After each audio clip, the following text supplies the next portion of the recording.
Shalom, damai di hati. Perkenalkan, nama saya Ananda Tasya Lumentut, NIM 18704094, mahasiswa dari Universitas Negeri Manado, program studi Ilmu Kesehatan Masyarakat. Di video kali ini saya akan memasukkan tugas dari mata kuliah Metode Riset Epidemiologi. Kita masuk dalam apa sih itu konsep penyakit dan hipotesis penyakit.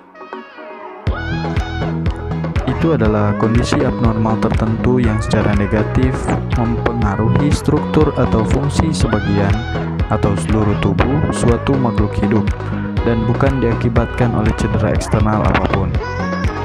Hipotesis berasal dari bahasa Yunani yakni hupo dan tesis. Hupo itu adalah sementara, sedangkan tesis pernyataan atau teori. Jadi, hipotesis adalah pernyataan sementara. Berikutnya kita masuk dalam frekuensi penyakit. Di dalamnya ada definisi kasus, insiden, dan prevalensi, rate, dan risiko. Apa sih yang dimaksud definisi kasus? Itu adalah kriteria yang dapat digunakan untuk menentukan apakah penderita penyakit yang sedang ditelaah atau tidak. Kalau insiden, itu adalah jumlah kasus suatu penyakit yang terjadi pada suatu populasi pada suatu waktu tertentu, tidak hanya ditentukan pada frekuensi di mana kasus itu baru terjadi. Berikutnya ada apa sih yang dimaksud dengan prevalensi? Itu adalah jumlah kasus suatu penyakit dalam suatu populasi pada suatu waktu. Berikutnya, apa sih itu rate? Perbandingan suatu kejadian dengan jumlah penduduk yang mempunyai risiko kejadian tersebut. Apa sih yang dimaksud dengan risiko? Variabel-variabel yang berhubungan dengan peningkatan suatu penyakit. Berikutnya kita masuk dalam ukuran asosiasi. Di dalamnya ada odds, rate, risk ratio yang disebabkan populasi. Odds ratio yaitu adalah ukuran asosiasi paparan atau faktor risiko dengan kejadian penyakit dihitung dari angka kejadian penyakit pada kelompok yang berisiko atau terpapar faktor risiko dibanding dengan angka kejadian penyakit pada kelompok yang tidak berisiko. Risk ratio itu adalah rasio probabilitas hasil dalam kelompok yang terpapar dalam probabilitas hasil dalam kelompok yang tidak terpapar, bersama dengan perbedaan risiko dan rasio peluang. Risiko relatif mengukur hubungan antara paparan dan hasil.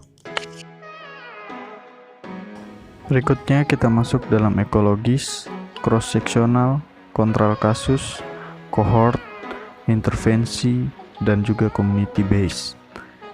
Ekologis adalah studi yang fokus pada perbandingan dan pengamatan suatu kelompok atau grup atau sekumpulan individu atau populasi di tempat tertentu. Berikutnya, apa sih itu kasus kontrol? Studi analitik yang menganalisis hubungan kasual dengan menggunakan logika terbalik, yaitu menentukan penyakit terlebih dahulu kemudian mengidentifikasi penyebabnya. Berikutnya, apa sih itu cross-sectional? Studi epidemiologi yang mempelajari prevalensi, distribusi maupun hubungan suatu penyakit dan paparan dengan mengamati status paparan penyakit atau outcome lain secara serentak pada individu-individu dari suatu populasi pada suatu saat. Berikutnya kita masuk dalam apa sih itu studi cohort. Studi observasional yang mempelajari suatu hubungan antara paparan dan penyakit dengan memilih dua atau lebih kelompok studi berdasarkan paparan kemudian diikuti hingga periode tertentu. Berikutnya, apa sih itu intervensi?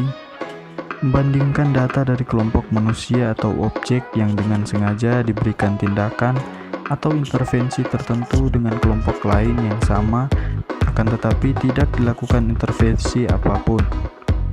Berikutnya, kita masuk dalam apa sih itu community base. Suatu penelitian yang dilakukan atas sebuah komitmen dari masyarakat untuk memberikan dukungan, kekuatan, sumber daya, dan juga keterlibatan dalam suatu proses penelitian dalam rangka menghasilkan suatu produk penelitian yang sangat bermanfaat bagi mereka. Berikutnya kita masuk dalam apa sih itu bias, pengganggu atau confounding, dan efek modifikasi. Apa sih itu confounding bias? Dalam estimasi efek pajanan atau faktor risiko terhadap suatu kejadian penyakit yang ingin diteliti akibat kekurangan sebandingan antara kelompok atau populasi dan kelompok populasi tidak terpajan. Berikutnya, apa sih itu efek modifikasi?